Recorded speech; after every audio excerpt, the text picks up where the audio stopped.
It's an honor and a privilege to take care of the patient, the family members, at the time that they're the most vulnerable that they'll ever be. What we do is we help people in their last stage of life. We make it dignified, we honor those patients and their families, and for the most part, we make it okay. Death is something that will come to all of us. Dying doesn't have to be hard and difficult. It can be scary, but with hospice, you're comfortable. You have a great team of people that come in.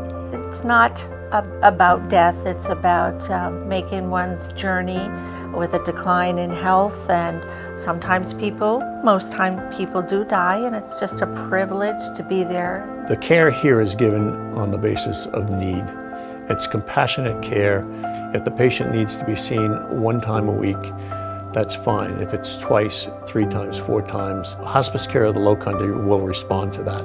Our bottom line is patient care. The bottom line is not the dollar. We will do what is needed to make this time okay for that patient and family. Our approach is to meet them where they are. We like to walk beside them, not dictate to them what is happening, what's gonna happen, but explain things as things progress and be there for them emotionally, educationally, inform them of what's happening to their loved one, and involve the family and the patient as a whole, holistically, to look at the emotional, the social, the psychological, the spiritual, the physical. Oftentimes, patients will see a longer life on hospice than if they had necessarily continued aggressive therapies, because once a patient is comfortable and settled at home, they're just more relaxed, which lets them, be more at peace. It is a complete team effort. There's a care team, but the care team is not it's not consistent with your medical care team. There's a lot of extra services that we provide that can make that transition peaceful, whether it's non-traditional medicine, such as aromatherapy, massage therapy. The different aspects of services are preparing them to accept the fact that they're dying and to help their family accept the fact that this loved one is no longer going to be here. And so that's super important, I think, for our services, is that we're in the art of quality of life to help for a peaceful and dignified transition. We have a huge care team. We start with the nurse. They are typically the first face that a family will see. They come out, do any of the liaison visits before a patient is admitted, and then do the admission for the patient. In addition to the nurse, we have, all of the normal things that people think about. Our physician, Dr. Briard, our medical director, who actually sees the patients, doesn't just sign the paperwork, he actually goes out, goes to the homes, goes to see the patients. There's 24-hour on-call service. It's not a nurse that's worked 8 hours and gets to be put on call for another 8 hours during the night, but these are permanent people that are night staff, weekend staff, that are here all the time, making sure that the proper response is given. And everybody is aware of every single patient and what their circumstances are. So I think it's a matter of intense care. we have phenomenal aides that go out and help with personal care. We have a whole social work team. We don't just have one, we have 3. Our spiritual coordinator, Charlie, you know, you don't have to be a specific religion. He can talk any religion you need to talk. We have physical therapy, great physical therapists. We have speech therapy for, swallowing issues. We have music therapy, volunteers, massage therapy. We come in not only just for that person, the patient, but also the family. And that's why we have Charlie and Maggie, and we can't do it without them.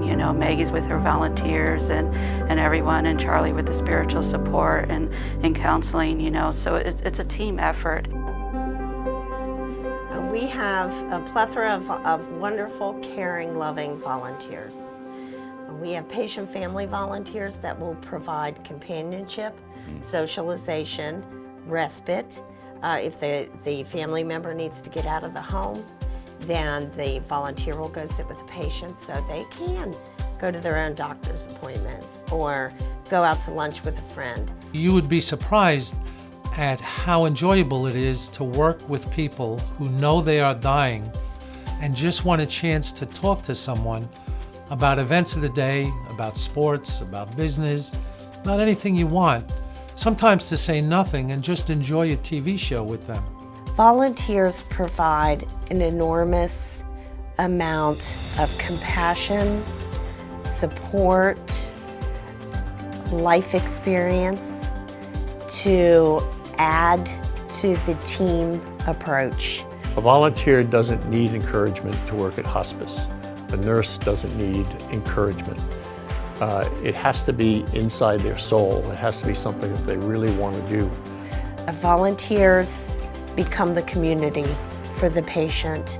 They bring in joy, they bring in no agenda, they bring in life and just a friendship or a kinship for patients and families to gravitate to. I think the volunteers are probably the most important thing that we have here with Hospice Care of the Lowcountry.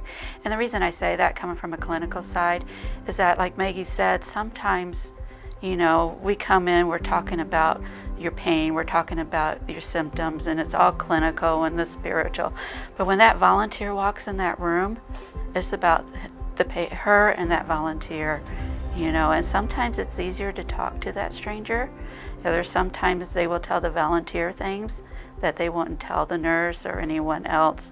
So I feel like for us, the volunteer program is the most important thing that we can provide to our families.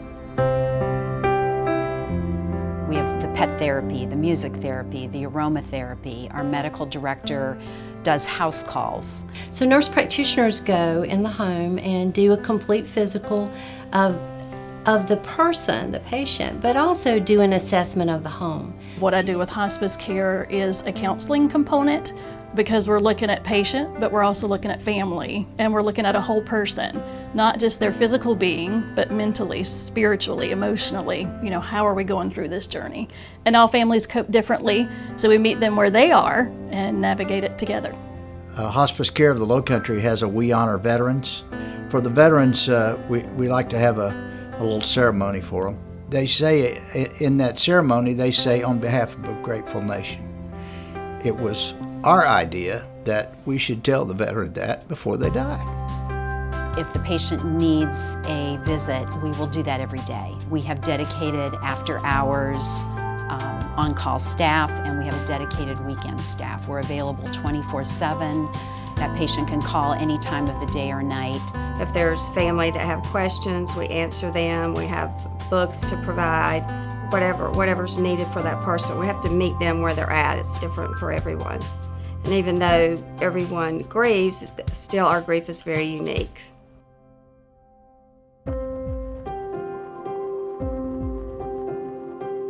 Hospice care is a choice.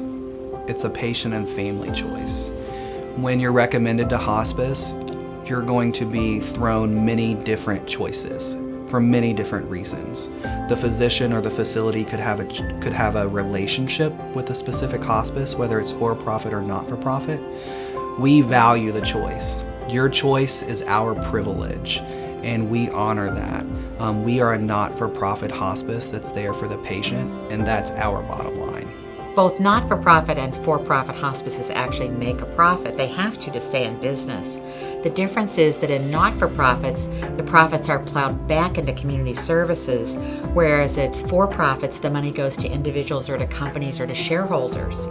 Hospice Care of the Lowcountry puts it back in the community, uses the profits to offer programs like Hospats and offer free videotaping. And one of the most important programs we offer is free bereavement services to anyone who's lost a loved one, whether they've been cared for by Hospice Care of the Lowcountry or not. Back when hospice started in the early 80s, it was primarily a non-profit type of organization. Right now, over about 85% of hospices are for-profit. In a not-for-profit organization, we are there for the people that we're providing services to. It's not about the bottom line, how much profit we're making, or anything of that magnitude. It's about the feeling, the raw emotion, and the services that we can provide to the community. So at a not-for-profit hospice, you're going to get top quality care without a bill ever being sent to you. Hospice Care of the Lowcountry will never send you a bill. 2/3 of the Medicare money that's spent for our age group, the baby boomers, is spent in the last 30 days of life. And that money many times is spent on advanced MRIs or advanced imaging or chemotherapy that is sometimes experimental. So many families get trapped into thinking that they must pursue till the last breath. And what hospice does is change that emphasis and gives families and patients a different option. It's awesome. We say to the patient, don't feel guilty if you don't want to do chemo. You don't have to do it. And we also say to the family, we'll be here with you. A team is going to be with you, not just a nurse or a physician or a nurse practitioner, but a social worker and a volunteer and spiritual counseling. I think families should expect from us just comfort and support. You know, that's what we're in there for. We're in there to manage the patient's symptoms and make sure they're comfortable, make sure that they have the equipment and the supplies that they need, and just kind of hold the hands of the family and give them education to let them know what to expect, what the next steps are going to be. You know, we're there for the whole journey, for support and comfort, and to normalize what is happening to the patient. It's very special and a privilege to be a part of someone's journey. The mission of the Hospice of the Lowcountry is to be the gold standard, and we talk a lot on the board about what that means. And to us that means we want to be delivering the ideal, compassionate care that meets the needs of every individual patient and their family members. I have seen death at its worst and death at its best, and to me hospice is the best.